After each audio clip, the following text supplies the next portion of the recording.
माननीय सदस्यगण, कोरोना वैश्विक महामारी के इस दौर में हो रहा संसद का ये संयुक्त सत्र बहुत महत्वपूर्ण है। नया वर्ष भी है, नया दशक भी है और इसी साल हम आज़ादी के 75वें वर्ष में भी प्रवेश करने वाले हैं।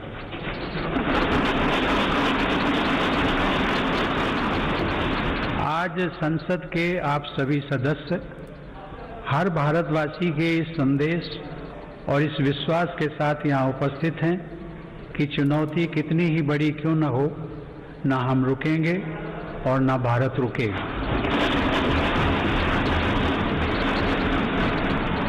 भारत जब जब एकजुट हुआ है तब तब उसने असंभव से लगने वाले लक्ष्यों को प्राप्त किया है। ऐसी ही एकजुटता और पूज्य बापू की प्रेरणा ने हमें सैकड़ों वर्षों की गुलामी से आजाद दिलाई थी।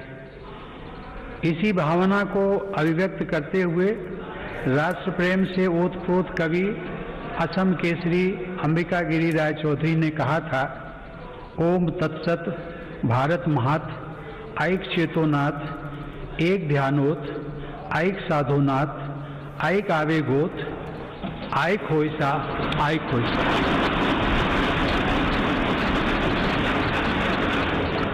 अर्थात भारत की महानता परम सत्य है।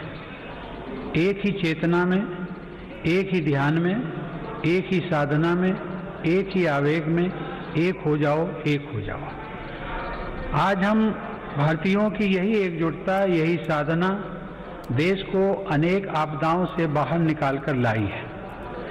एक तरफ कोरोना जैसी वैश्विक महामारी, दूसरी तरफ अनेक राज्यों में बाढ़, कभी अनेक राज्यों में भूकंप, तो कभी बड़े बड़े साइक्लोन, टिड्डी दल के हमले से लेकर बर्ड फ्लू तक देशवासियों ने हर आपदा का डटकर सामना किया है।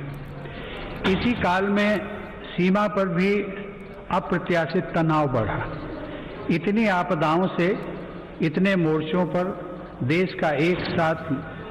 एक साथ लड़ा और हर कसौटी पर खरा उतरा। इस दौरान हम सब देशवासियों के अप्रतिम साहस, संयम, अनुशासन और सेवा भाव के भी साक्षी बने हैं। महामारी के खिलाफ इस लड़ाई में हमने अनेक देशवासियों को असमय खोया भी है। हम सभी के प्रिय और पूर्ववर्ती राष्ट्रपति प्रणब मुखर्जी का निधन भी कोरोना काल में हुआ। संसद के 6 सदस्य भी कोरोना की वजह से असमय हमें छोड़कर चले गए। मैं सभी के प्रति अपनी विनम्र श्रद्धांजलि अर्पित करता हूँ। माननीय सदस्यगण, हमारे शास्त्रों में कहा गया है, कृतम में दक्षिणे हस्ते जयो में सव्य आहिता। अर्थात हमारे एक हाथ में कर्तव्य होता है तो दूसरे हाथ में सफलता होती है। कोरोना महामारी के इस समय में जब दुनिया का प्रत्येक व्यक्ति, हर देश इससे प्रभावित हुआ, आज भारत एक नए सामर्थ्य के साथ दुनिया के सामने उभर कर आया है।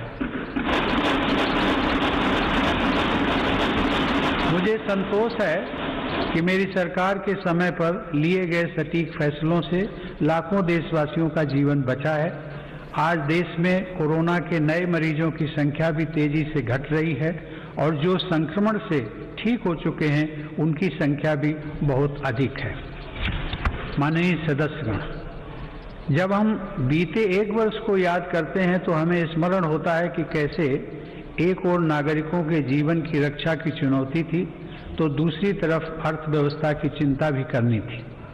अर्थव्यवस्था को संभालने के लिए रिकॉर्ड आर्थिक पैकेज की घोषणा के साथ ही मेरी सरकार ने इस बात का भी ध्यान रखा कि किसी गरीब को भूखा न रहना पड़े।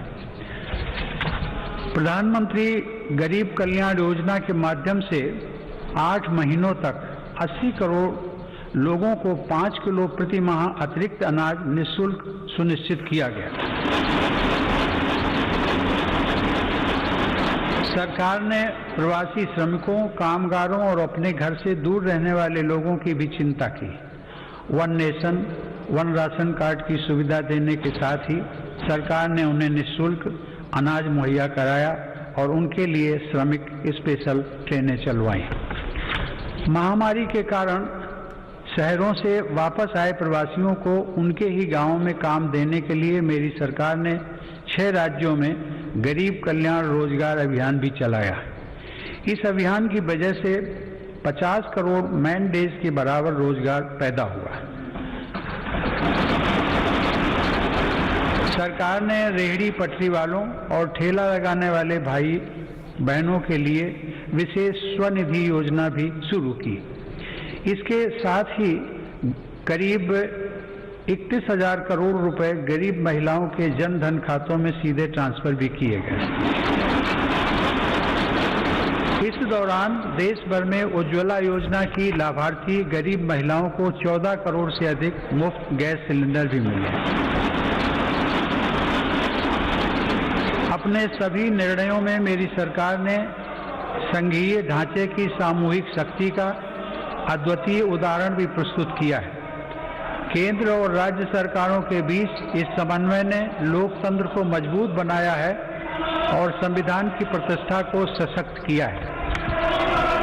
माननीय सदस्यगण, आचार्य चाणक्य ने कहा है, तृणम लघु तृणात् तूलम तूलादपि च याचकः वायुना किम न नीतो असो माम्यम या चयस्यति।